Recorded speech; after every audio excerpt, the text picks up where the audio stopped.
on est là toutes les semaines pour se battre. Alors, moi je suis ergothérapeute, mais je fais partie des soignants, voilà, je travaille à l'hôpital et en maison de retraite et voilà, j'y suis maintenant, hein, mais on ne sait pas pour combien de temps. Et j'ai aussi des collègues qui ont fait le vaccin, mais à contre-cœur. Et toi, tu n'as pas été vacciné, c'est ça? Non. Enfin, vacciné, injecté? Non. Alors j'ai été suspendue le 15 septembre, j'ai pu reprendre mon travail au mois de novembre puisque j'ai le Covid, mais ce sera que jusqu'au mois de mars et après je serai de nouveau suspendue. Le pass va être... Il sera désactivé, mais il ne sera pas supprimé. C'est-à-dire, avant les élections présidentielles, ils le désactivent, mais ça ne veut pas dire qu'ils vont le supprimer définitivement. Ils vont peut-être le réactiver après les élections. Du coup, voilà, il faut faire très attention aux termes qu'ils utilisent, parce qu'il y en a, ils peuvent l'interpréter, oui, ça y est, c'est fini, ça n'existera plus, mais alors que... On va pas dire que c'est un peu hypocrite, on va dire que c'est vraiment très hypocrite, on va dire. Il faut dire les choses telles qu'elles sont. De toute façon, qu'on soit soignant ou pas, en fait, il y a de quoi se poser des questions, parce que je pense honnêtement que la mise en place de ce pass sera, comment dire, en tout cas si on ne se bat pas pour nos droits, ça risque de rester en fait dans le pays et on va vivre avec et je pense que c'est ça l'objectif. Alors moi je suis désolée, je peux pas cautionner de présenter un pass pour aller dans un endroit. J'arrive pas je ne veux pas vivre dans ce monde-là en fait, donc c'est pour ça que je me bats. Il est hors de question que j'accepte ça, que ce soit pour moi ou pour mes futurs enfants. C'est un monde qui fait peur quand même. Soit tu es un bon élève, tu fais le vaccin et tu peux aller t'amuser, soit tu n'es pas le bon élève et tu es privé de tout. Non, c'est grave. Quel monde on veut en fait aujourd'hui? Effectivement, on ne veut pas un monde conditionné. Un monde qui dépend du coup d'un QR code ou d'une injection, c'est pas ça la vie. Voilà, ça s'arrête pas à ça. Et il faut, ce qu'on pourrait faire, c'est d'informer les gens, de parler. Au début du tractage, on n'était que 4, et là on est plusieurs. À Neuilly-Plaisance, donc à la sortie principale du RER, c'est ça? Oui, et il n'y a pas que à Neuilly-Plaisance, il y a aussi à la gare de Val d'Europe, partout. C'est vraiment créer le contre-pouvoir à l'échelle locale, parce que après la trahison du Conseil constitutionnel qui a validé ce pass, on a pris conscience que le contre-pouvoir maintenant c'est les citoyens. Tout le monde est la bienvenue, bien sûr. Ici on rencontre des gens qui habitent dans le 94, dans d'autres villes du 93, 77, voilà. Tout le monde est la bienvenue bien sûr et l'idée c'est de commencer à créer des petits groupes un peu dans chaque ville. Bon, il faut bien commencer quelque part, donc on commence ici. Mais après, les groupes se formeront petit à petit en local. C'est ça l'objectif en tout cas. On a rencontré quand même des gens qui n'étaient au courant de rien, qui ne cherchent pas par eux-mêmes, mais qui disent moi de toute façon j'écoute la télévision et j'écoute ce qu'on me dit et voilà. Donc on est là pour leur dire mais est-ce que vous êtes au courant qu'il y a des médecins qui pensent un peu autrement? Est-ce que vous êtes au courant de ce qu'il y a un peu dans ce produit qu'on vous injecte? Est-ce que Et c'est vrai qu'il y en a qui ne veulent pas chercher. Alors est-ce qu'ils ont peur? Est-ce que c'est par fainéantise? Je sais pas. Mais en tout cas, nous on est là pour informer.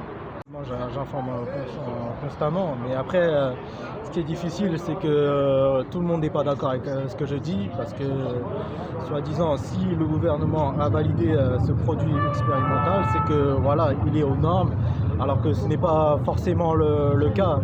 C'est écrit noir sur blanc que les effets cliniques ne sont pas terminés, que c'est en phase 3 d'expérimentation et que la période d'expérimentation pour Pfizer il finit le 3 mai 2023. Donc voilà, on n'est même pas au 3 mai 2022. Et les gens ne se renseignent pas des groupes pharmaceutiques tels que Pfizer, qui a été condamné pour 2,5 milliards de dollars pour charlatanisme à grande échelle. Ils ne sont pas conscients, c'est la plus grande condamnation de tous les temps. C'est-à-dire qu'en fait, aujourd'hui, on nous fait croire qu'on n'est pas obligé, mais en fait, on est obligé. C'est-à-dire qu'aujourd'hui, si on se fait injecter et qu'il nous arrive quelque chose, qui est responsable?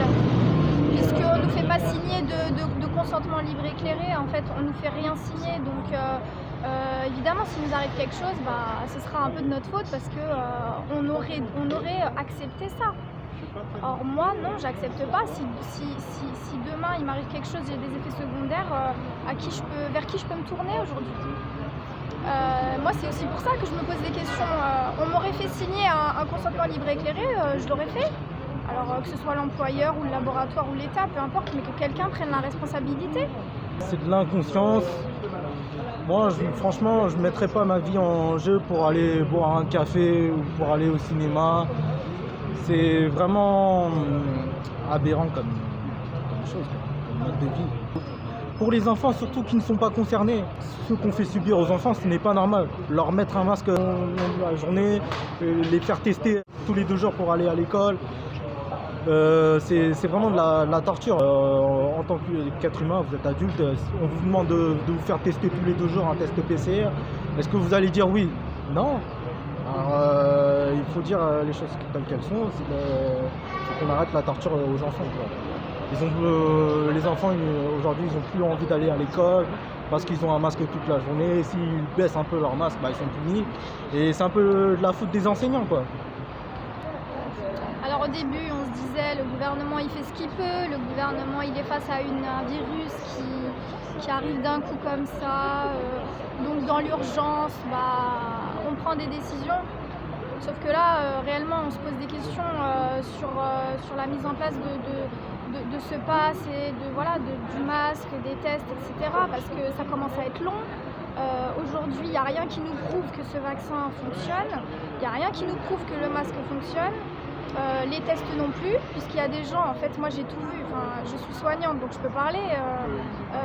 Les tests, il y a des gens qui sont symptomatiques, ils sont négatifs. Il y a des gens qui n'ont pas de symptômes qui sont positifs.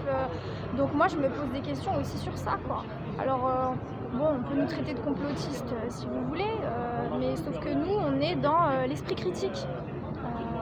La science c'est ça aussi, la science c'est remettre en question ce qu'on a mis en place et réfléchir sur les décisions qui ont été prises. Donc voilà. On préfère dire plutôt que complotiste, nous sommes questionnistes. Questionniste, ouais, c'est pas mal celle-là, c'est vrai. Pourquoi ne pas essayer? Alors on essaye un vaccin, mais alors pourquoi on n'essayerait pas aussi un traitement? Je veux dire, on est de toute façon dans l'expérimentation. Pourquoi est-ce qu'on interdit aux médecins de prescrire? Moi, il ne faut pas avoir fait Bac+12 pour se poser cette question en fait. Aujourd'hui, on est dans la pensée unique. Il faut suivre la pensée unique. On n'a pas le droit de réfléchir autrement. Et ça, c'est très grave en fait. Excusez-moi, c'est plus une démocratie. Je suis désolée de dire ça, mais tu suis tout le monde, tu réfléchis comme tout le monde et tu restes dans les clous. Sinon, tu es viré de la société. On va plus se retrouver citoyen aujourd'hui. C'est ça qui est grave. Donc non, c'est pas pour nos droits. C'est tout.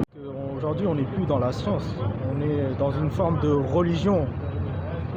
C'est-à-dire tous les 3 mois, il faut faire le rituel de se faire injecter.